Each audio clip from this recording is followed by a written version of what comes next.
élèves, ici c'est David pour une nouvelle vidéo du cours d'histoire confinée.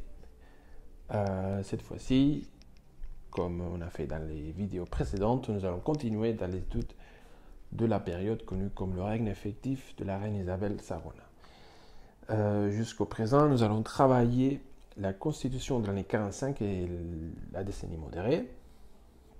Aujourd'hui, nous allons voir le biennat progressiste et le gouvernement de l'Union libérale. On va laisser l'Espagne en crise pour une future vidéo. On y va. Si vous vous souvenez bien, on s'est arrêté à ces moments de l'année 54, l'été de l'année 54, quand il y a eu une révolution connue comme la révolution de juillet, qui a touché notamment les différentes provinces de l'Espagne.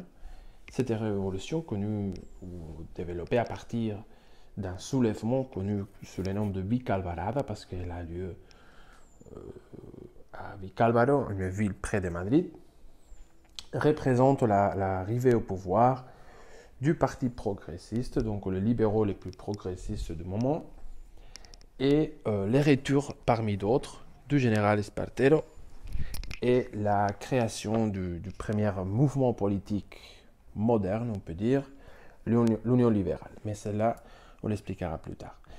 Et d'abord, vous expliquer quel est l'essence, les caractères de cette révolution qui va finir avec la décennie modérée dirigée par Narváez, et comment le plus progressiste, même le démocratique, vont mener à bien une réforme et un changement, ce qu'on connaît comme le biennat progressiste.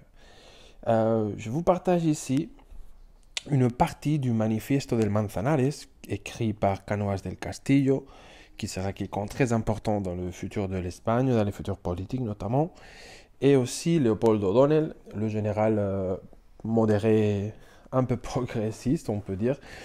Quelle est l'importance de cet écrit, de ce manifeste, le Manifeste del Manzanares? C'est que on y exprime là-dedans la nécessité de développer un changement politique en Espagne pour embrasser les principes libéraux qu'on a commencé à travailler depuis les débuts du 19e siècle, mais lesquels on a eu du mal à mettre en place en Espagne. Cet extrait dit, je vais vous lire: Nosotros queremos la conservación del trono, pero sin camarilla que lo deshonre. Queremos la práctica rigurosa de las leyes fundamentales, mejorándolas, sobre todo la electoral y la de imprenta. Queremos la rebaja de los impuestos, fundada en una estricta economía. Queremos que se respeten en los empleos militares y civiles la antigüedad y los merecimientos. Queremos arrancar los pueblos a la centralización que los devora, dándoles la independencia local necesaria para que conserven y aumenten sus intereses propios.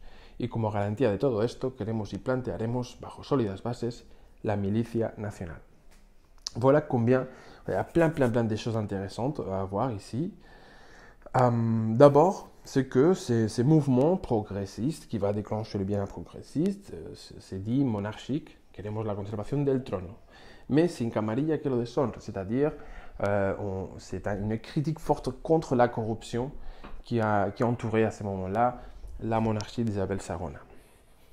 Queremos la práctica rigurosa de las leyes fundamentales, c'est-à-dire les constitutions, mejorándolas, on va en fait proposer une nouvelle constitution qui ne verra jamais la lumière, sobre todo la electoral y la de imprenta.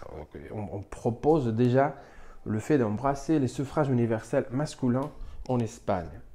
Y la de imprenta, c'est-à-dire la liberté des presses, la liberté des publications, donc voyez, des principes très libéraux. La rebaja de los impuestos, donc le libre marché pour développer l'économie. ¿Vale? Queremos arrancar los pueblos a la centralización que los devora.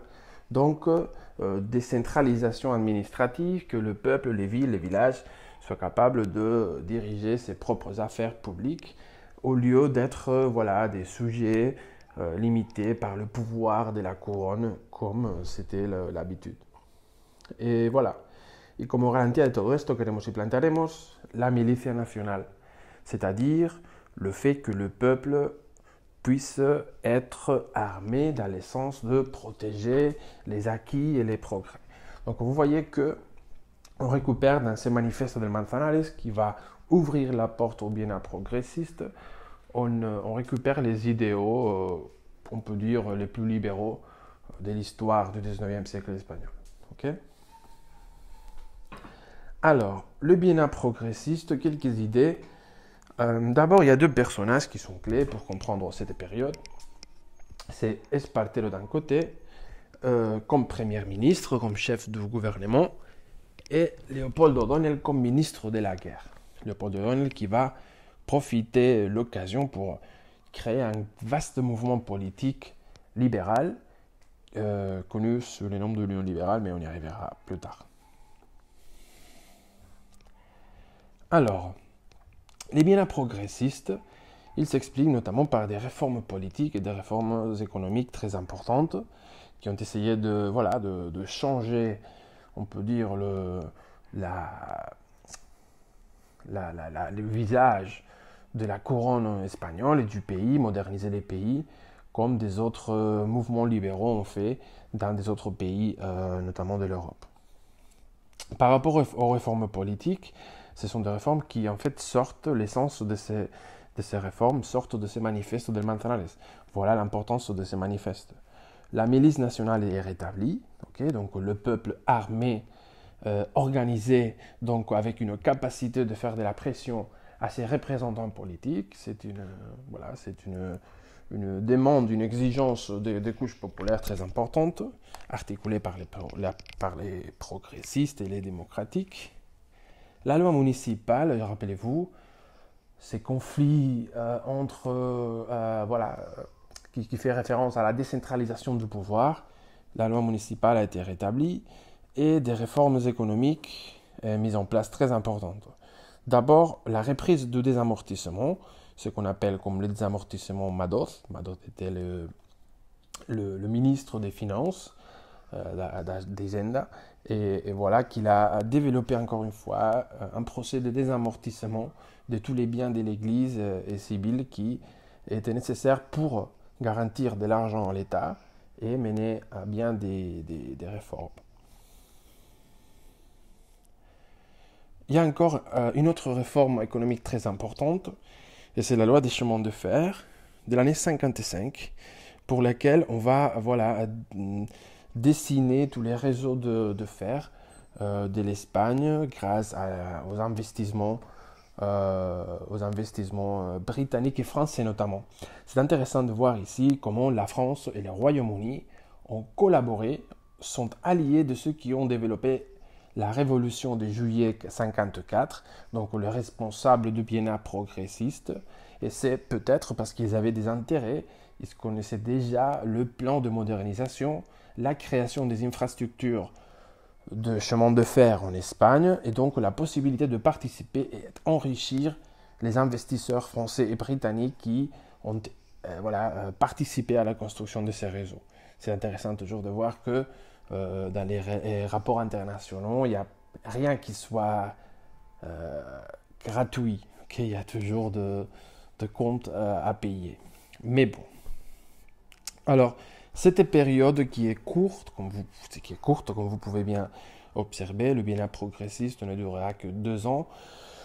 2 ans de forte conflictualité sociale, de volonté des changements, où les couches populaires, grâce aux mesures d'ouverture, notamment à la liberté des réunions et des publications de presse, vont trouver l'opportunité de créer des associations qui vont devenir très importantes. On parle notamment de la première grande grève générale qui aura lieu en Espagne, déclenchée à Barcelone l'année 55.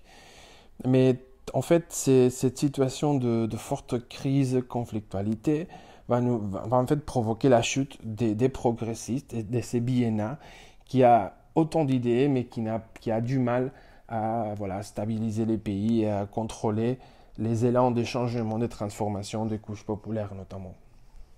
C'est pour cela en fait que des éléments qui nous aident à comprendre la chute de ces progressistes, c'est par exemple les révoltes ouvrières à l'image de ces françaises de février 48, donc c'est une révolte ouvrière pour laquelle on exige la participation politique, donc le changement des systèmes de représentation jusqu'au moment.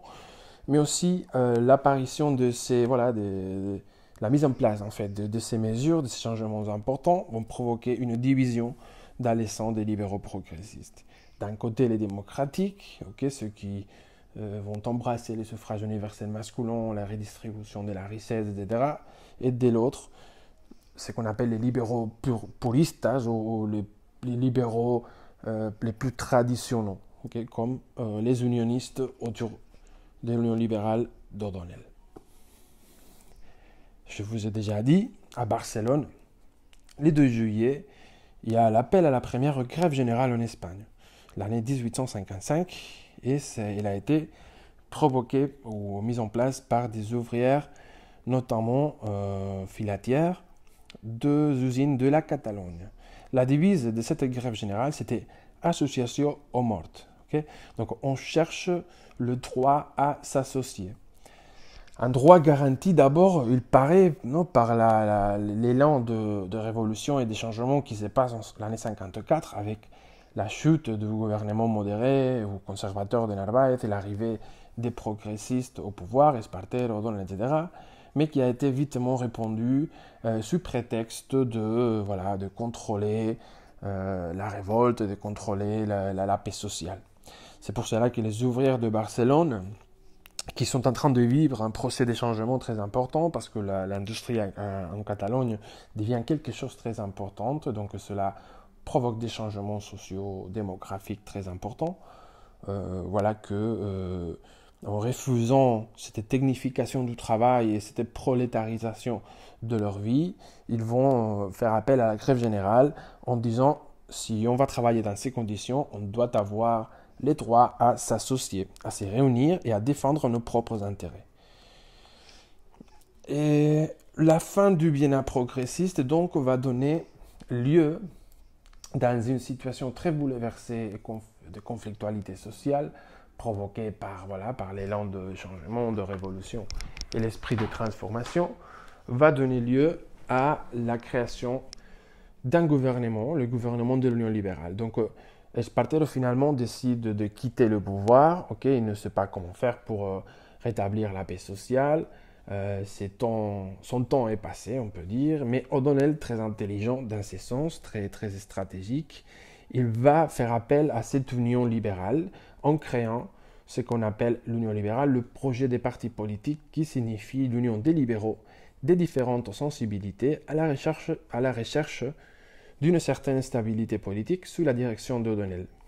Donc, on peut dire presque le premier parti politique dans le sens moderne de l'Espagne.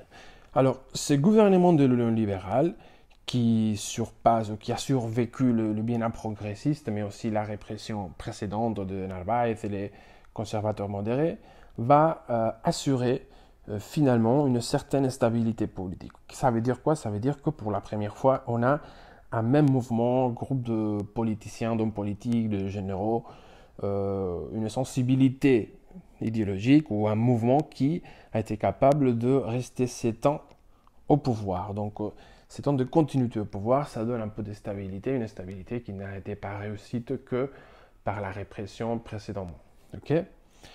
Et pour faire cela, en fait, et pour allier tout le monde à ses politiques et à sa vision de la patrie, de la vie sociale et politique, le gouvernement de l'Union libérale dirigé par O'Donnell va mettre en place une politique internationale très intense.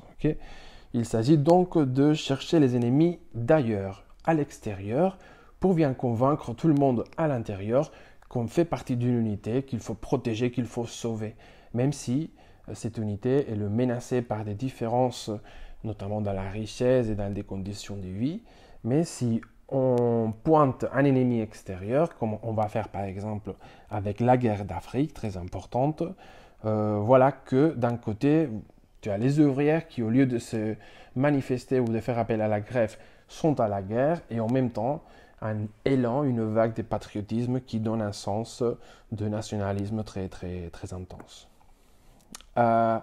Il faut aussi savoir que, ajouté à cette stabilité, à cette politique internationale, la la même idée d'unifier tous les libéraux va provoquer à la fin, notamment au début des années 60, des guerres internes, c'est-à-dire des pressions constantes du parti modéré, les plus conservateurs, pour mener une politique plus d'ordre qui va finir avec cette union libérale et qui va donner lieu à une étape, une période assez bouleversée et complexe qui va finir par la révolution de l'année 68, dans un contexte de crise très forte.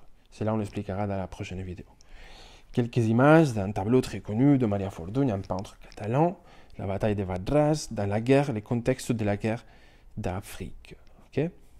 Voilà.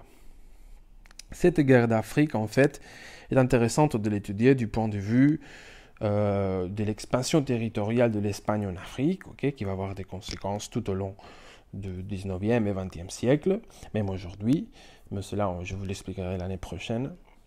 Et voilà.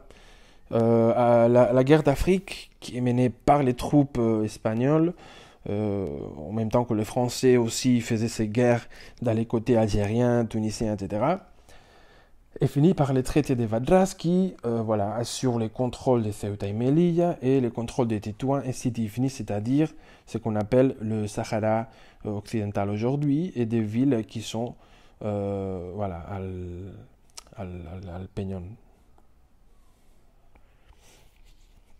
Je vous ai déjà dit, cette guerre à la fin provoquera une vague de patriotisme parce que l'Espagne s'occupe de son empire colonial, etc.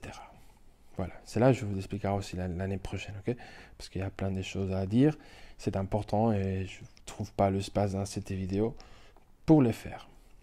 Et voilà, comme on a déjà dit, le libéral sera victime des guerres internes, notamment